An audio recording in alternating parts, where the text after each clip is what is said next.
প্রায় ৮০ বছর ধরে সংঘাত চলছে ফিলিস্তিন ও ইসরায়েল অঞ্চলে। এই সংঘাত সহিংসতা আবারও আলোচনার সৃষ্টি করেছে। শুধুমাত্র ইসরায়েল ও ফিলিস্তিনের ভেতরে সীমাবদ্ধ না থেকে এই ইস্যু নিয়ে বিরোধের হাওয়া ছড়িয়ে পড়েছে বিশ্ব সম্প্রদায়ের মধ্যে। তবে সময়ের চাকা ঘুরে আবারও আলোচনায় উঠে আসা এই বিরোধের শেকড় গাথা আছে ইতিহাসের গভীরে। প্রিয় দর্শক, স্বাগত জানাচ্ছি সংকলন বাংলার নতুন পর্বে। ভিডিও শুরুতে আমরা জেনে নিব কিভাবে এই ইসরায়েল নামক রাষ্ট্রের জন্ম সেই সম্পর্কে। বলা হয়ে থাকে ইসরায়েলের জন্ম মূলত বালফোর ঘোষণার মাধ্যমে। 1917 সালের 2 নভেম্বর ব্রিটেনের তৎকালীন পররাষ্ট্র সচিব আর্থার বালফোর ব্রিটিশ ইহুদি সম্প্রদায়ের সদস্য ও আন্দোলনকারীদের নেতা লিওনেল ওয়াল্টার রথশিল্ডকে সম্বোধন করে একটি চিঠি লিখেছিলেন, যেটি ছিল মাত্র 67 শব্দের। এই চিঠিতে ইহুদি জনগোষ্ঠীর জন্য ফিলিস্তিনে আবাস প্রতিষ্ঠা এবং এর অর্জন সহজ করার বিষয়ে ব্রিটিশ সরকারের প্রতিশ্রুতির কথা বলা হয়। চিঠিটি বালফোর ঘোষণা নামে পরিচিত। অর্থাৎ একটি ইউরোপীয় শক্তি ইহুদিবাদী আন্দোলনকে এমন একটি দেশের প্রতিশ্রুতি দিয়েছিল যেখানে ফিলিস্তিনি আরবরা সংখ্যায় 90% বেশি ছিল। 1923 সালে এই ইস্যুতে একটি ব্রিটিশ ম্যান্ডেট তৈরি করা হয়েছিল, যা 1948 সাল পর্যন্ত স্থায়ী হয়েছিল। ইউরোপের নাৎসিবাদীদের কারণে ইহুদিরা পালাচ্ছিল এবং সেই সময়ে ব্রিটিশরা ব্যাপক হারে ফিলিস্তিনি ইহুদি অভিবাসনকে সহায়তা করেছিল। এদিকে ফিলিস্তিনিরা তাদের দেশে ইহুদি বসতি স্থাপনকারীদের বিষয়ে উদ্বিগ্ন হয়ে পড়েছিল। 1936 সালে তারা আরব ন্যাশনাল কমিটি গঠন করে। তারা ক্রমবর্ধমান ইহুদি বসতির বিরুদ্ধে সর্বাত্মক অবরোধ ঘোষণা করে এবং ইহুদিদের উৎপাদিত পণ্য বর্জনের ডাক দেয়। তবে ব্রিটিশ ঔপনিবেশিক শাসকরা সব উপায়ে ইহুদি বসতি স্থাপনকারীদের প্রতি সহায়তার হাত বাড়িয়ে দেয়। ইহুদিদের প্যারামিলিটারি বাহিনী গঠনেও সহায়তা করে ব্রিটেন। 1937 থেকে 1939 সাল পর্যন্ত 3 বছরে আরবদের সঙ্গে ইহুদি সশস্ত্র যুদ্ধের লড়াইয়ে অন্তত 5,000 ফিলিস্তিনি মারা যায়। 15 থেকে 20,000 ফিলিস্তিনি আহত ও 5,500 মানুষ বন্দী হয়। 1947 সাল নাগাদ ইহুদিরা ফিলিস্তিনের 6% জায়গা দখল করে নেয়। তাদের মোট জনসংখ্যা গিয়ে দাঁড়ায় ফিলিস্তিনের জনসংখ্যার 33%। তখনও 67% আরব জনগোষ্ঠী ছিল দেশটির 94% জমির মালিক। প্রিয় দর্শক, এখন আমরা জেনে নিব ইসরায়েল এবং ফিলিস্তিনের এই সংঘাতের শুরু কোথায় সেই সম্পর্কে। এই সংঘাতের একদিকে রয়েছে ফিলিস্তিন রাষ্ট্র প্রতিষ্ঠার আকাঙ্ক্ষা, আরেকদিকে রয়েছে ইসরায়েলের নিরাপত্তার দাবি। 1948 সালের 14 মে ইসরায়েলের প্রতিষ্ঠাতা ডেভিড বেন গুরিয়ন ইহুদিদের জন্য এই অঞ্চলে একটি নিরাপদ আবাসভূমি প্রতিষ্ঠার ঘোষণা দিয়েছিলেন। ইহুদিরা দেশটির 78% দখল করে নেয়, বাকি 22% ছিল এর ভেতরেই ছড়িয়ে ছিটিয়ে থাকা বিভিন্ন এলাকা। যুক্তরাষ্ট্রের ঘনিষ্ঠ মিত্র ইসরায়েল ওই সময় দাবি করেছিল রাষ্ট্র প্রতিষ্ঠার ঘোষণা দেওয়ার পরদিন থেকেই 5টি আরব দেশ তাদের আক্রমণ করেছে এবং এই হামলার কারণে এত মানুষ বাস্তুচ্যুত হয়েছে। 1949 সালে অস্ত্রবিরতির কারণে যুদ্ধ সাময়িক স্থবির হলেও এই সংঘাত মূলত পুরোপুরি আর থামেনি কখনো।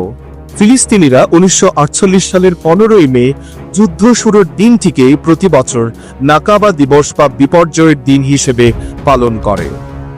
ইসরায়েলের বসতির ভিড়ে এখনো যেসব আরব ফিলিস্তিনি বসবাস করছে, তাদেরও বিভিন্ন আন্দোলনরত গোষ্ঠী লড়াই করে চলছে ইসরায়েলের বিরুদ্ধে।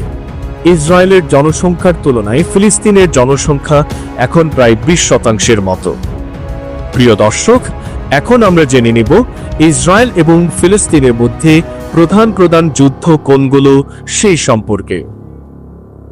1949 সালের পর 1967 সালে ইসরায়েল প্রথমবারের মতো ও পূর্ব পরিকল্পনা অনুযায়ী মিশর ও সিরিয়ায় হামলা করে। এটা 6 দিনের যুদ্ধ বা আরবিতে নাকসা হিসেবে পরিচিত। এই যুদ্ধে পশ্চিম তীর ও জর্ডান নিয়ন্ত্রিত পূর্ব জেরুজালেম ও সিরিয়ার গোলান মালভূমি দখল করে নেয় ইসরায়েল। 1973 সালে মিশর ও সিরিয়া সুয়েজ খাল ও গোলান মালভূমি বরাবর ইসরায়েলি স্থাপনাগুলোতে হামলা চালায়। শুরু হয় ইয়ম কিপ্পুর যুদ্ধ। তবে 3 সপ্তাহের মধ্যেই উভয় দেশের বাহিনীকে হটিয়ে দেয় ইসরায়েল। 1982 সালে ইসরায়েলি বাহিনী নতুন করে লেবাননে আক্রমণ চালায়। 10 সপ্তাহের এই সংঘাতে ইয়াসির আরাফাতের নিয়ন্ত্রণাধীন হাজারো যোদ্ধাকে পালিয়ে যেতে বাধ্য করে ইসরায়েল। 2006 সালে লেবাননের হিজবুল্লাহ গোষ্ঠী 2 ইসরায়েলি সেনাকে আটক করলে 2 দেশের মধ্যে নতুন করে আবারও সংঘাতের সৃষ্টি হয়। এসব যুদ্ধের বাইরেও 1987 সাল থেকে 1993 সাল এবং 2000 সাল থেকে 2005 সাল পর্যন্ত ফিলিস্তিনিদের ডাকা 2টি ইন্তিফাদা বা ইসলামী জাগরণের সময় ইসরায়েলদের বিরুদ্ধে হামাসের আত্মঘাতী বোমা হামলার ঢেউ তৈরি হয়েছে এবং বড় ধরনের সংঘাত দেখা দিয়েছে। ইন্তিফাদা বলতে সংহতি সমাবেশ, গণবিক্ষোভ, আইন অমান্য, ধর্মঘট এসবকে চিহ্নিত করা হয়েছিল। মানবাধিকার সংগঠনগুলোর হিসেবে প্রথম ইন্তিফাদার সময় 1000-এরও বেশি ফিলিস্তিনিকে হত্যা এবং প্রায় 2.25 লাখ মানুষকে গ্রেপ্তার করা হয়।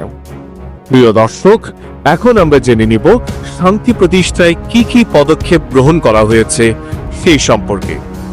1979 সালে মিশর ও ইসরায়েলের মধ্যে একটি শান্তি চুক্তি সই করা হয়, যা 2 দেশের মধ্যে 3 দশকের বৈরিতার অবসানে গুরুত্বপূর্ণ ভূমিকা পালন করে। 1993 সালে ফিলিস্তিনের সীমিত স্বায়ত্তশাসনের বিষয়ে অসলো চুক্তিতে সম্মত হন ফিলিস্তিনের নেতা ইয়াসির আরাফাত ও ইসরায়েলের তৎকালীন প্রধানমন্ত্রী আইজ্যাক রবিন। 1994 সালে ইসরায়েল ও জর্ডানের মধ্যে একটি শান্তি চুক্তি স্বাক্ষরিত হয়। 2000 সালে ক্যাম্প ডেভিড সম্মেলনে যুক্তরাষ্ট্রের প্রেসিডেন্ট বিল ক্লিন্টন, ইসরায়েলের তৎকালীন প্রধানমন্ত্রী ইহুদ বারাক ও ফিলিস্তিনের ইয়াসির আরাফাত আলোচনায় বসলেও শান্তি চুক্তির প্রক্রিয়া ব্যর্থ হয়। 2002 সালে আরব দেশগুলোর পক্ষ থেকে ইসরায়েলকে 1967 সালের আগের মানচিত্রে ফিরে যাওয়ার জন্য প্রস্তাব দেওয়া হয়েছিল, যার বিনিময়ে ইসরায়েলের সঙ্গে বাকি সব আরব রাষ্ট্রের স্বাভাবিক সম্পর্ক স্থাপন করা হবে বলে আশ্বাস দেওয়া হয়েছিল।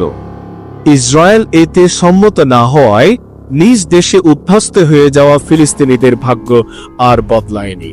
2014 সালে যুক্তরাষ্ট্রের ওয়াশিংটনে ইসরায়েল ও ফিলিস্তিনিদের মধ্যে শান্তি আলোচনার উদ্যোগ নেওয়া হলেও তা সফল হয়নি। পরবর্তীতে ডোনাল্ড ট্রাম্প সরকার যুক্তরাষ্ট্রের চিরাচরিত 2 দেশ নীতিকে প্রত্যাখ্যানের অবস্থানে অটল থাকায় ফিলিস্তিনিরা আর কোনো আলোচনায় অংশ নিতে আগ্রহী হয়নি। যুক্তরাষ্ট্রের প্রাক্তন প্রেসিডেন্ট জো বাইডেন প্রশাসন ইসরায়েল ও সৌদি আরবের মধ্যে সম্পর্ক স্বাভাবিক করার চেষ্টা করেছে। তবে ফিলিস্তিন অঞ্চলে নতুন সৃষ্ট সংঘাতের ফলে মধ্যপ্রাচ্যের যেসব দেশ ইসরায়েলের সঙ্গে শান্তি চুক্তি করেছে বা সম্পর্ক উন্নয়নের প্রক্রিয়া করেছে, তারা বিব্রতকর পরিস্থিতিতে পড়েছে বলে মনে করেছে আন্তর্জাতিক সংবাদ মাধ্যমগুলো। পৃথিবীর বেশিরভাগ দেশ 1967 সালে ইসরায়েলের দখলকৃত ভূমিতে নির্মিত ইহুদি বসতিগুলোকে অবৈধ বলে মনে করে। তাদের অব্যাহত সম্প্রসারণ ফিলিস্তিনের সঙ্গেই শুধু নয়, বরং আন্তর্জাতিক সম্প্রদায়ের মধ্যেও সবচেয়ে বিতর্কিত বিষয়গুলোর একটি। বর্তমানে প্রায় 56 লাখ ফিলিস্তিনি শরণার্থী বা উদ্বাস্তু হিসেবে জীবনযাপন করছে। 1948 সাল থেকে বিভিন্ন সময় বাস্তুহারা হয়ে তারা গাজা, পশ্চিম তীর, জর্ডান, লেবানন এবং সিরিয়ায় বসবাস করছে। নিবন্ধিত শরণার্থীদের প্রায় অর্ধেক বসবাস করছে গিঞ্জি শরণার্থী শিবিরগুলোতে। ফিলিস্তিনি নেতারা বহু বছর ধরে দাবি করে আসছেন এই শরণার্থীদের নিজেদের মাটিতে ফিরে আসার সুযোগ দেওয়া হোক। তবে ইসরায়েলের উত্তর হলো ফিলিস্তিনিদের যে কোনো স্থাপনা করতে হবে তাদের সীমানার বাইরে।